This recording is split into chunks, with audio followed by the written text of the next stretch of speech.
30 seconds.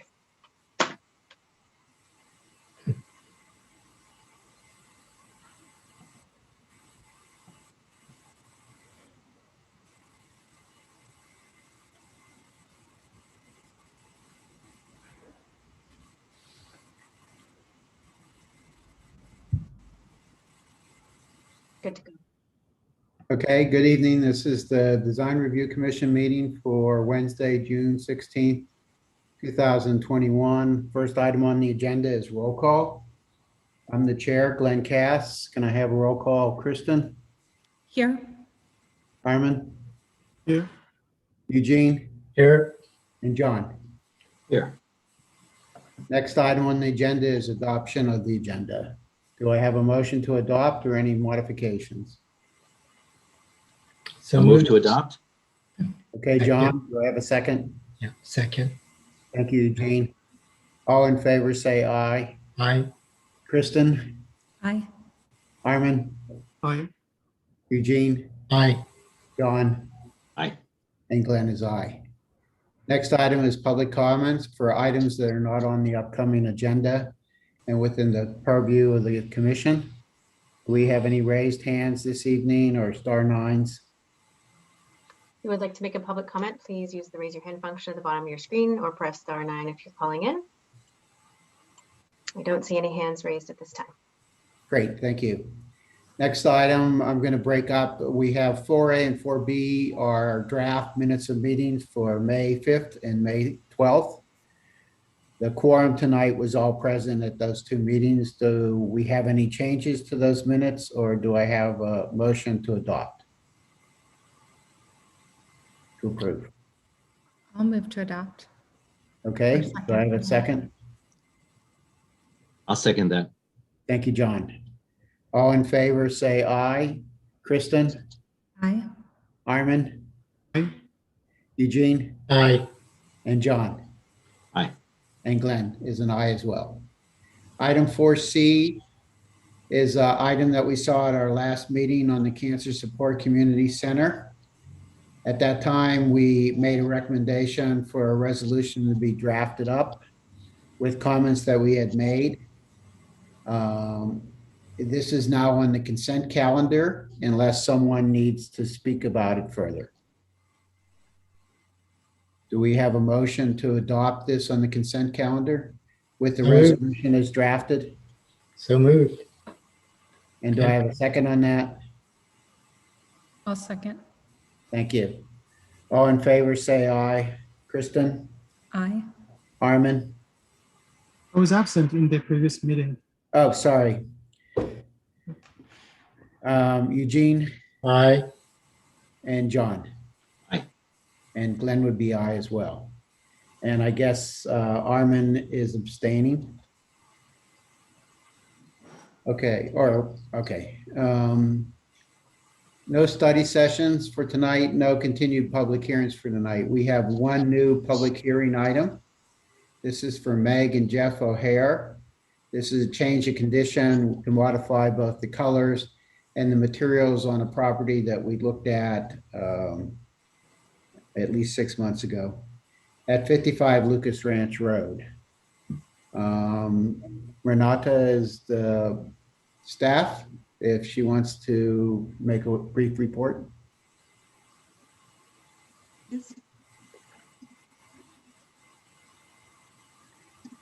Okay, good evening, commissioners.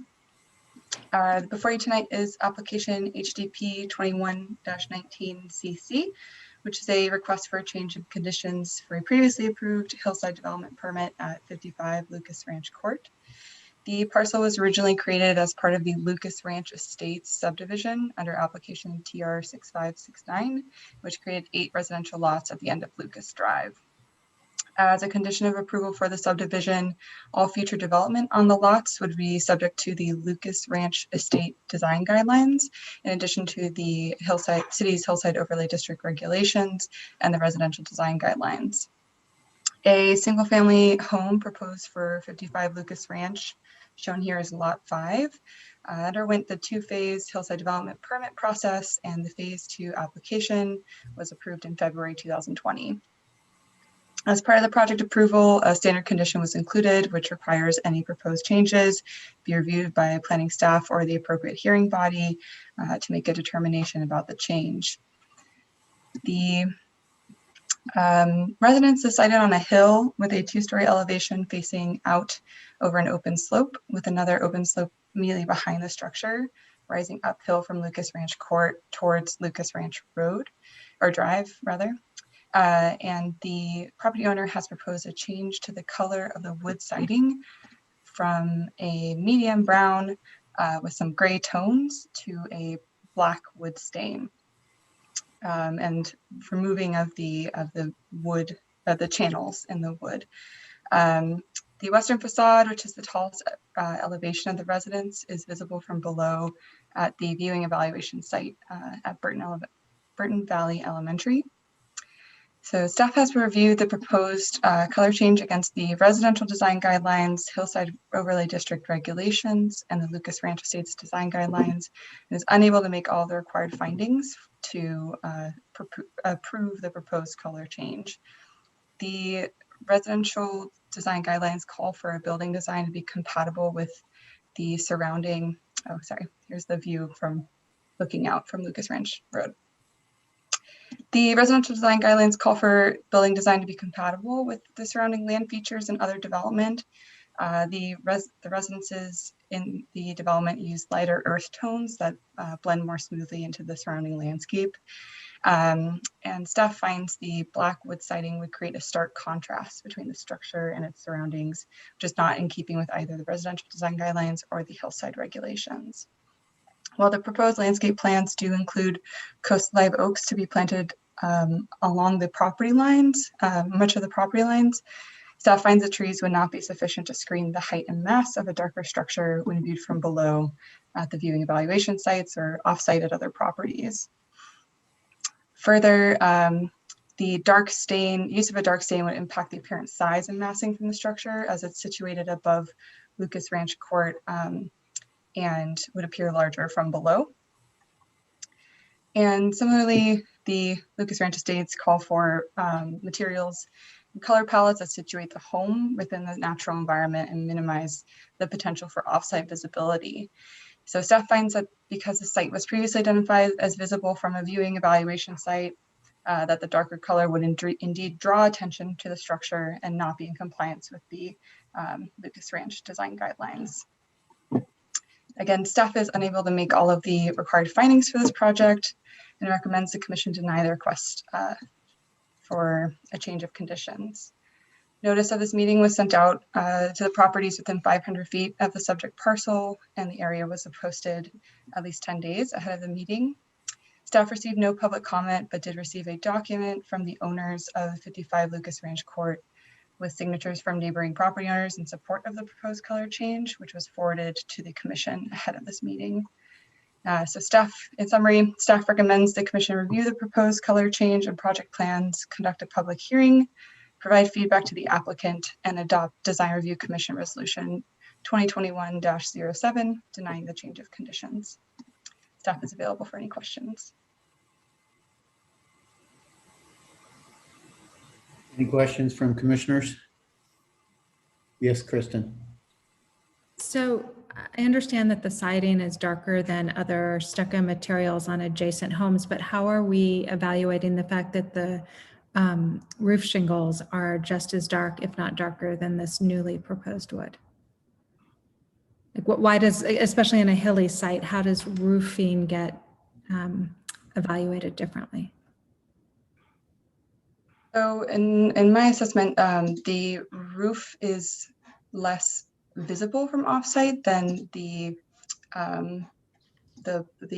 siding that would be perpendicular to the ground plane, and so it's less minimally visible from below. The roof is than the elevations of the buildings, which are quite long on that western face, which is facing out over that open view. Okay, thank you. Okay, any other commissioner questions?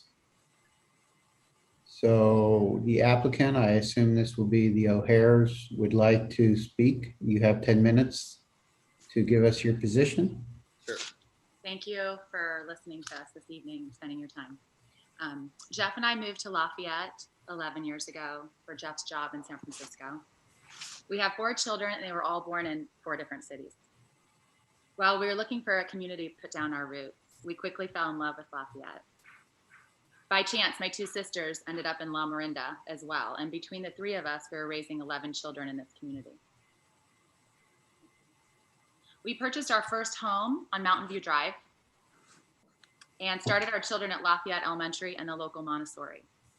After 8 years on Mountain View Drive, we decided to look as our family was outgrowing our home. We stumbled upon Lucas Ranch and fell in love with the project, not for only its rolling hills and nature trails, but also the welcoming Burton Valley neighborhood community, the gem that it is. So when Jeff Stone and Diamond shared their vision with us, we immediately fell in love with the idea. A friendly neighborhood with beautiful views and wide open spaces.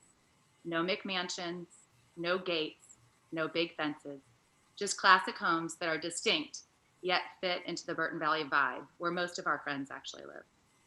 So Jeff and I embarked on our journey to build our dream home. We are now going on almost two years, and needless to say, it has been quite the adventure.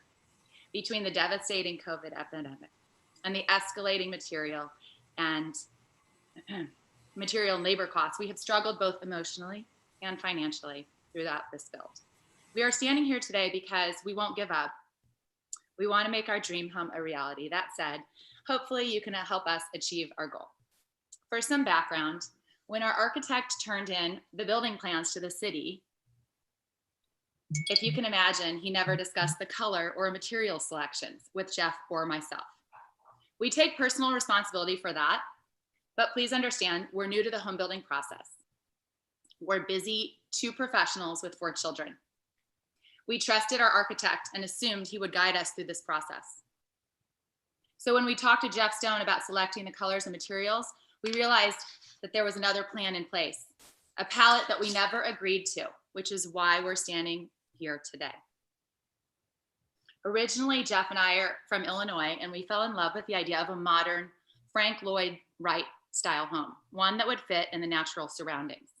We did not want to live in a McMansion. We worked really hard on a design that would fit into the hillside and not obstruct the ridgeline view. And while the final design incorporated 2 stories, it was really important for us to keep it subtle and discreet. So the second story is where my children will live, and it slopes down the hill. So the top of the line of the house, as you see previously, it's one line. By stepping down the hillside, we kept it horizontal, and we accomplished that goal. The color palette that we would like to use fits well in the surrounding homes and will blend nicely with our landscape conscious design. So I'll show you that palette. So this is the black Ignite siding that we would like to use. I don't know if you can see it. And this is the stucco color. You can see that. And then I pulled up the other homes, and I think Renata already showed you, but this is the house that's directly next to us, lot 8, which I don't think Renata showed a picture of that one. That's directly next to us. And this is their color palette. Lot 3, she did show a picture. That's the Jacobsons. And this is her color palette. And lot 1 was the further down that Renata did show. And this is their color palette. So we do believe that our home fits into the hillside, and those colors fit into the palette. That's from both locations. The color, the Ignite black siding that we would like you to consider is a special product from Thermery that we extensively researched. We love it because of its organic nature, sustainability, and low maintenance. A really important point that I would like to make, the siding is only going to be 25% of our home. Not to get into too much detail, but the wood has been thermomodulated with a heat and steam process that allows the wood to be rot and bug resistant. It's chemical free. Our chosen siding is sustainable. It's responsibly harvested, and it is chemical free. Furthermore, it will blend nicely with our black window trim, as well as all of the other homes in the neighborhood that have the black window trim and black roofs. Contrast to the brown siding that our architect submitted. This product requires oiling every year to maintain the look, which uses toxic chemicals, not to mention the financial burden that it would impose on our family. So I did go and look at the Thermery product that Tim Ward had initially recommended. You can't really see it very well, sorry, but can you see that? Oh, there's a light, it's a little better. So that's what it looks like initially. Here's when it starts to look a little, oh there, thanks. A little, and this is aged. Okay, can you do that light again? Yeah. The next year. Can you put the light on again, Jeff? With your phone. Oh, there you go. So it turns an ashy gray color. Sure you get the point. And all our neighbors agree we would all be impacted by the annual process of oiling the wood. The Black Ignite siding would eliminate all of this and requires no upkeep. We assure you that we are committed to building a community-friendly home, one that fits into the setting and blends with the surrounding homes. Our proposed color palette blends nicely into the neighborhood, and I think it's an important point. Not only do all of the homes with black trim with varying shades of gray, but they also all have traditional black roofs. As you can see, our roof sits flat and is hidden from the view. One last point Renata mentioned in a report about Burton Valley School from our home. My daughter goes to school there. I've been at the site many times. I took pictures from the various elevation points, and there is not one single point where you can see our home. Our home is not visible from any other vantage point in the Burton Valley community, other than the homes that I've listed on the submitted document. All of our neighbors in view of our home have signed the document saying they're good with this color. This matters to Jeff and I. The community matters to Jeff and I. This will be our forever home. I will show you these pictures. So this is when I went to Burton Valley, the upper fields. So that's my location. And this is the hillside. Can't see my home. This is from the school driveway. This is the hillside, which actually you can see the roof of lot 1. And as I go further up the drive, a red house sticks out. I think it was brown, maybe it's red, I don't know. That's all you see. So you can't see my house from Burton Valley, I assure you. And thank you for your time, and I appreciate it. So real quick, so Renata had mentioned that from that vantage point, you can see our house, but I haven't seen any pictures. If she has any pictures that can show our house from the vantage point, I'd like to see that. In addition, the picture you took, I don't know what you label your exhibits, but you're taking a picture on this one from the street above our house, as opposed to in our backyard, where like if you sit in our backyard, you can barely see Burton Valley and no one can really see in. The only people that can see in are the people that signed the letters that said they're okay with having the black color. Jeff, did you want to mention anything? Yeah, hey, good evening. I'm Jeff Stone. I'm the owner and developer and contractor at Lucas Ranch. I built those first 5 homes up there, and you'll see a couple of my applications for the final 3.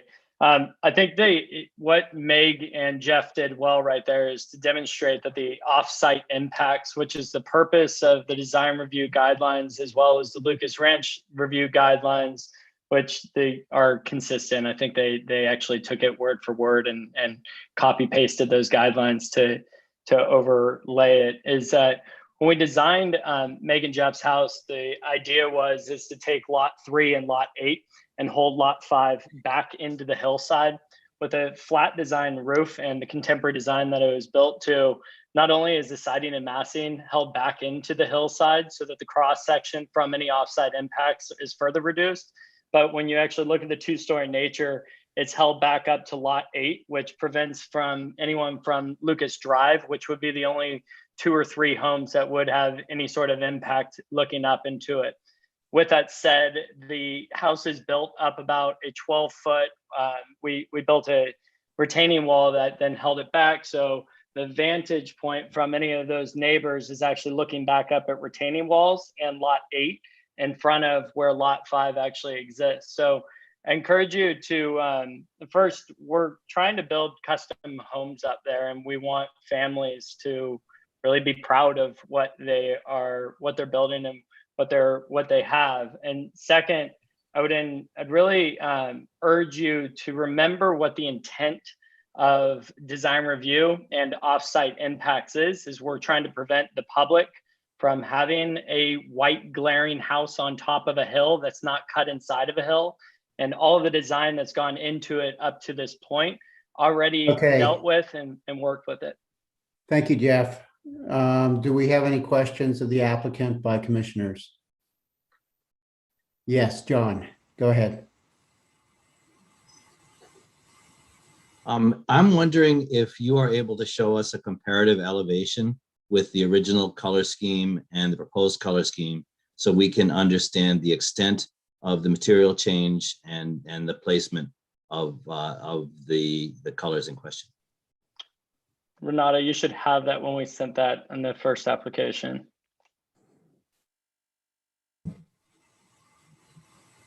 You know, I've looked through the materials that you provided to Renata, at least for this, and the materials that she then provided to the group, and it's not clear to me. I was surprised when Ms. O'Hare said that this was 25% of what you see. So I would like to understand in where it is on the facade.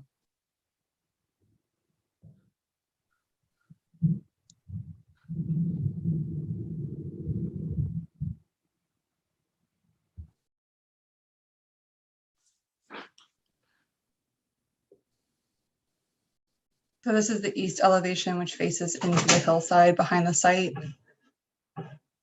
And then, so this is not the actual color being shown. It's kind of the wood siding is highlighted. This is the document that was provided by the applicant. And this is the western facade with the siding highlighted again. So we do not have an exact comparison. Okay, that's somewhat helpful. I would find it very helpful to see the primary visible facades, including this one, rendered to approximate the original color scheme and the proposed color scheme. It sounds like we don't have that. The other question I have is the way this material weathers. And I appreciate that you showed us some materials in real life. We are hampered by our Zoom world these days, and it's not really that easy to tell where the photographs of the brightly lit samples that were provided to us does make it really clear that at least when the material is brand new, it's very, very dark. I would like to be able to see what this weathers to in a way that is clear, more clear than I've been able to see tonight. And if it starts to weather into a color range that we could interpret as being consistent with the guidelines that apply. Is that possible, maybe as a follow-up? I mean, so it's a new material. They just came about it in 2019. They created it. I did send Renata information from their website about the maintenance and upkeep. And it does show pictures of the graduation of what happens with the brown color and how it grays. And I can pull that up on my phone and show you from the website. I'm not sure we'll be able to see your phone. I know. The Ignite siding that we'd like to use, they say there's little to no maintenance required, and it doesn't show what it turns. It doesn't show that.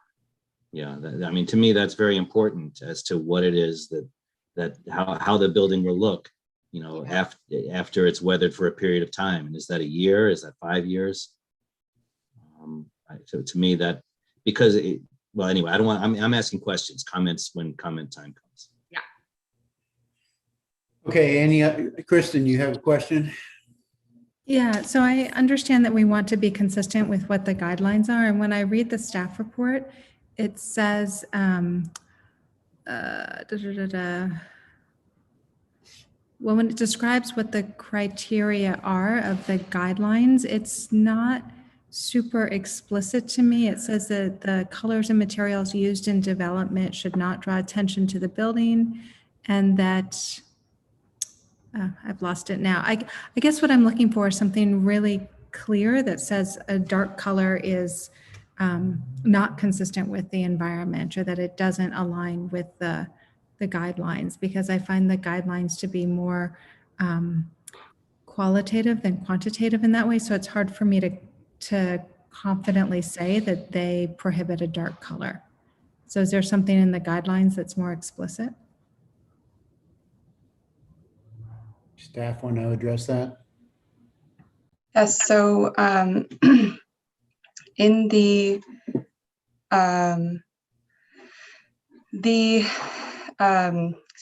Lucas Ranch Estates Design Guidelines, there are example palettes provided that show, and I can share my screen, that show more neutral tones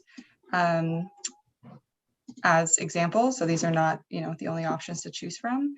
And there is a provision in there for the use of the Munsell value, which is the determination or measurement of the lightness of a color.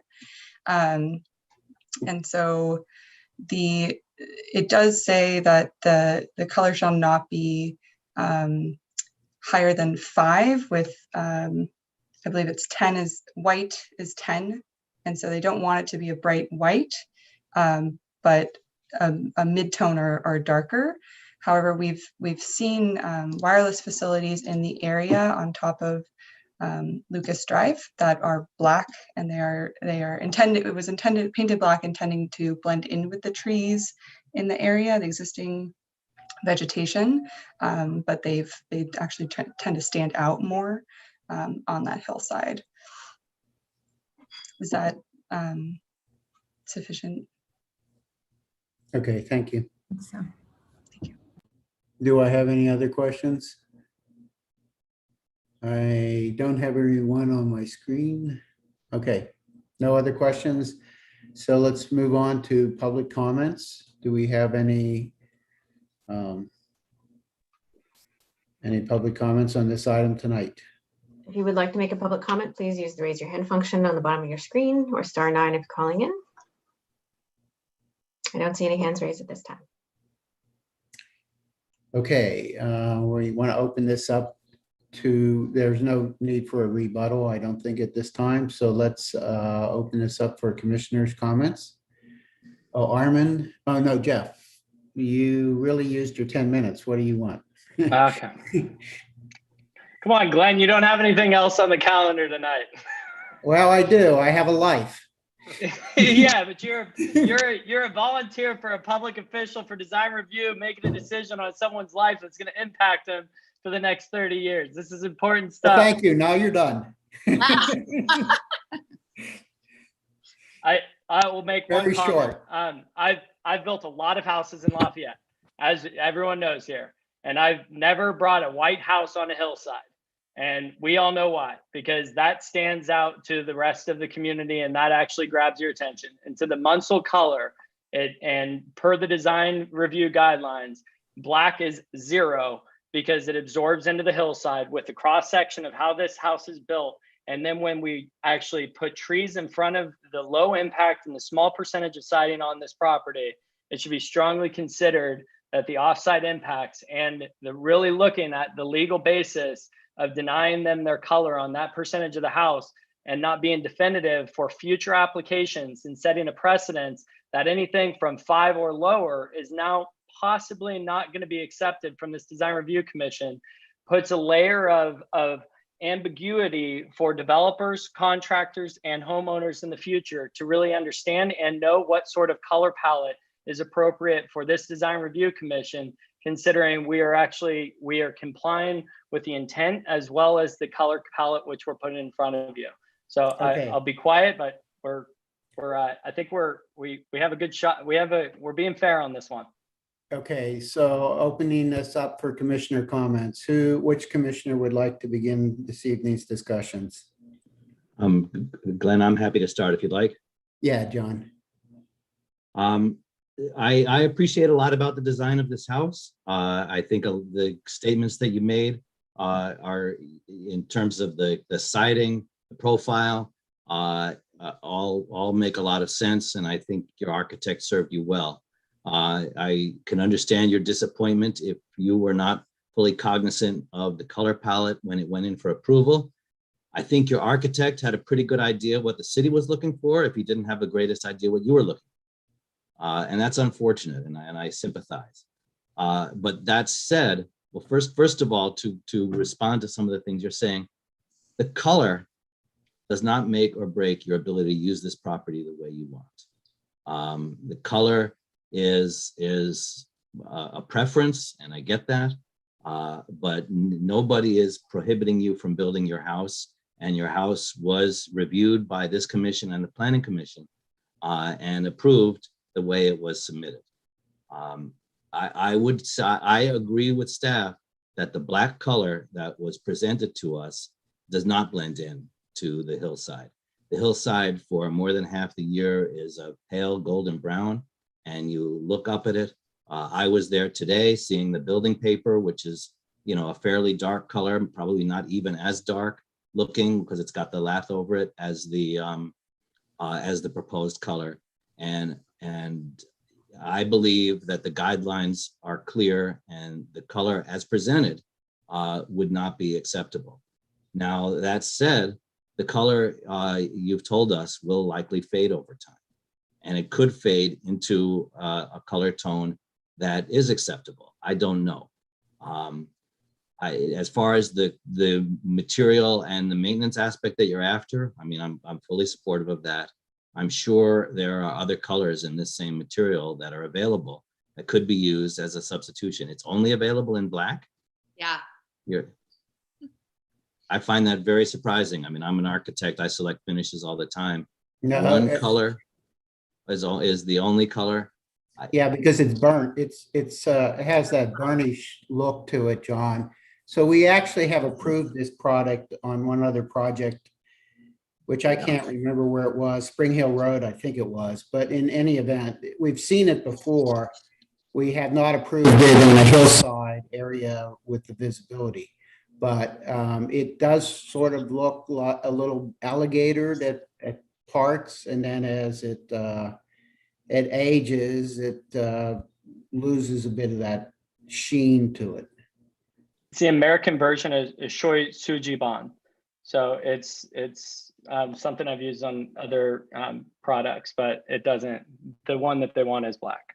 I mean, in a brand new construction in a wooded or more shaded area, I mean, it would seem much more appropriate. I would like to, before I'm comfortable supporting this, I would like to know how it weathers. I would like to see a sample compared to the other product and understand that, because I believe that if it were to stay looking like the original color, it would stand out against the pale colored grasses that surround it. So that's my comments. Thank you. Okay, who wants to go next? Eugene? Yeah, sure.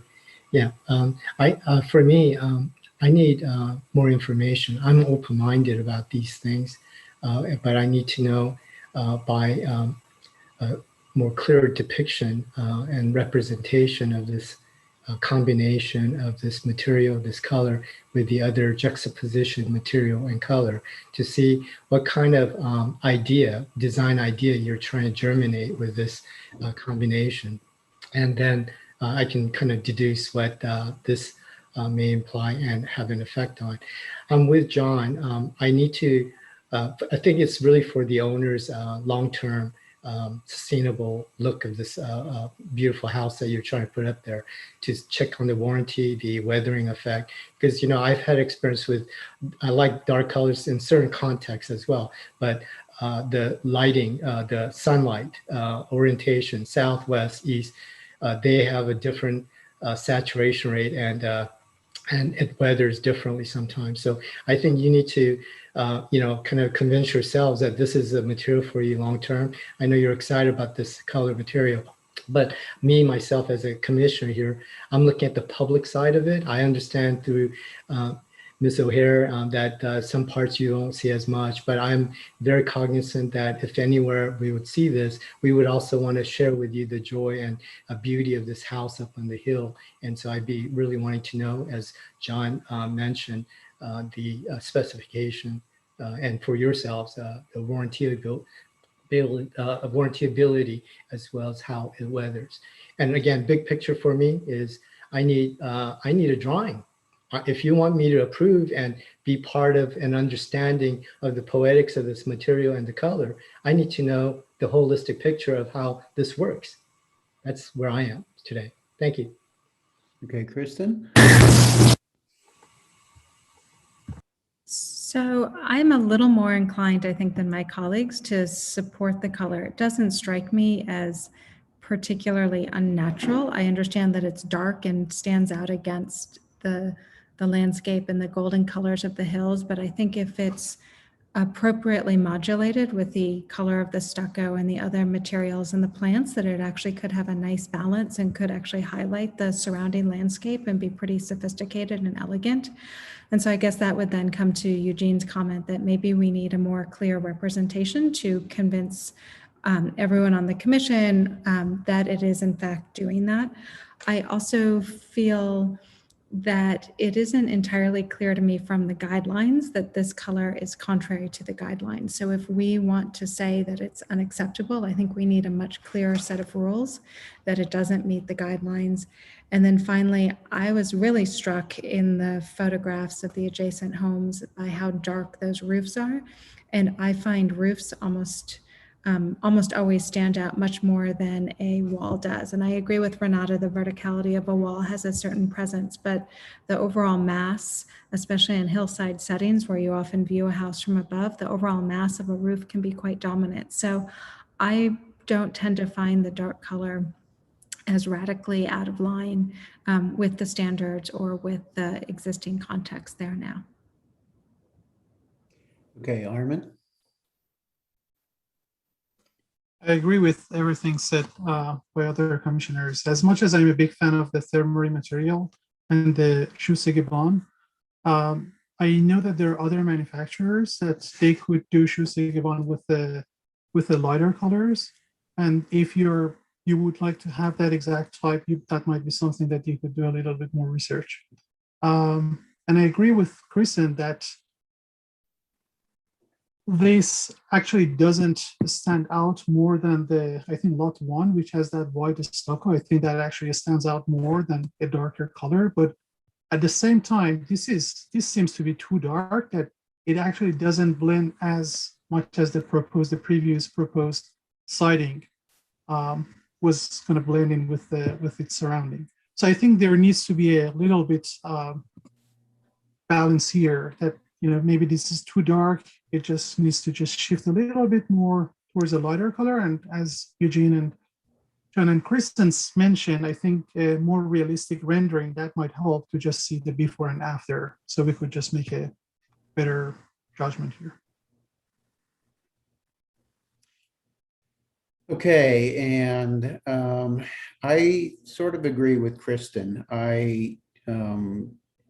My first thought was opposition because we have in fact denied dark black colors on hillsides in the past. But the roofs, especially on unit number 1, is visible from Burton Valley.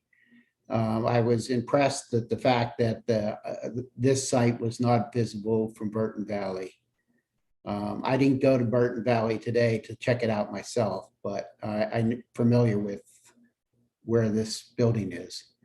And I appreciated the fact that 2 of the existing neighbors on Lucas Drive were included in the list of people that said they had no opposition to this. The 2008 approval of this project was very controversial, and I didn't want to undo decisions that were made by a previous design review commission. That's why it was kicked up to the DRC this evening to review as a group. I'm inclined to approve it, but I do see a sense that we need a better display of where it is, a better display of what the live oaks are, what their approximation is to this material. So how much of it will be shielded or not shielded, and a physical example of it weathered if there's such an example available. And what we've done on some of the other projects, like the recent Cancer Center project, is that staff was able to actually put a physical sample of the material in the Dropbox outside the office building. And the commissioners could all come and actually view it on their own and see a physical example that was not tainted by camera light or anything else. So I think where we stand on a resolution is that we're not ready to approve this tonight, and that we need some additional information to supplement what you've given us to date. Is there an agreement with that as a resolution or position? I would say I've been nodding my head, yes. Okay, you're the only one not on my photograph here. Okay, Yeah. so do we have, Sarah, do we have to actually pass that as a resolution? Or do we just extend it to the next meeting for them to come back? Correct. So you want to make a motion to continue. So we want to make a motion to continue for the next meeting, which is whatever it is. June 30th. June 30th. Okay. Sorry for your delay, but yes, I have Kristen. one comment about that.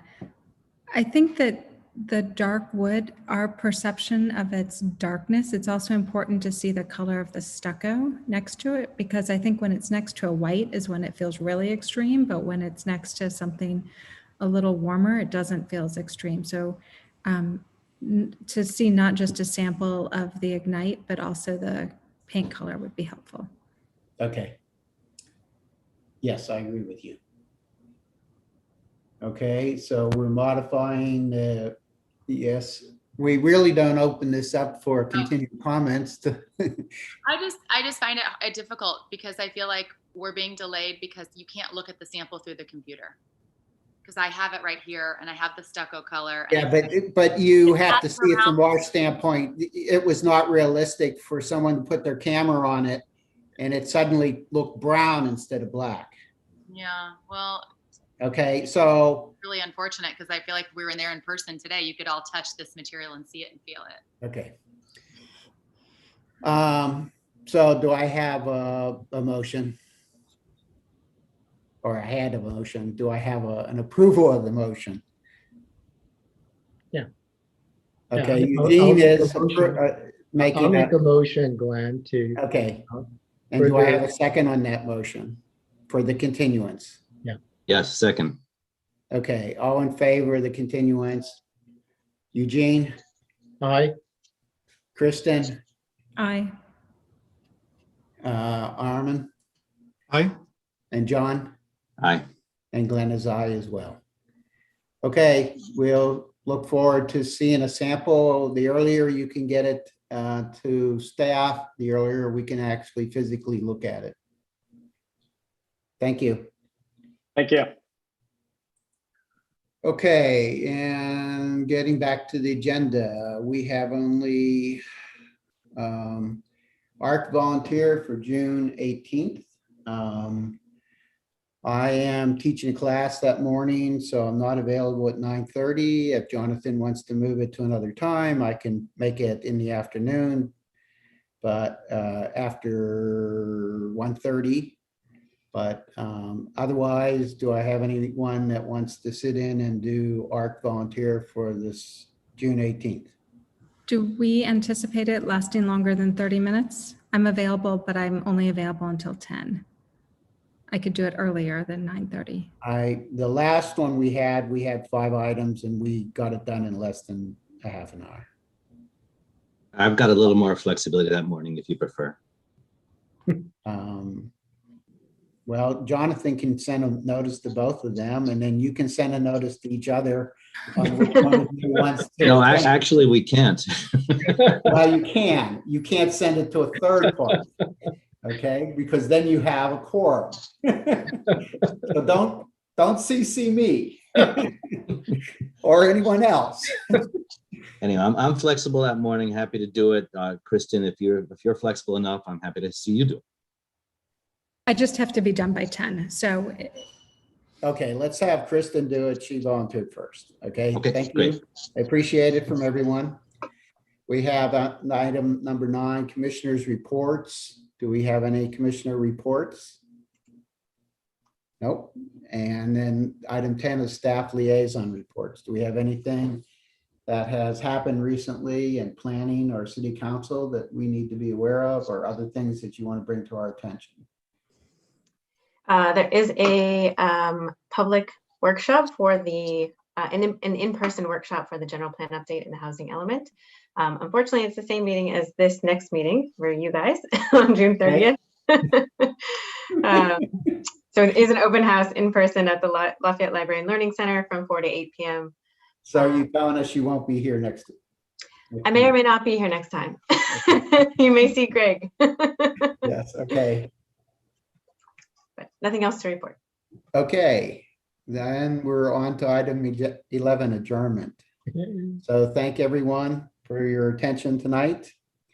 Looking forward to see you in 2 weeks. Thanks. Good night. Okay. Thank you. Bye. Bye.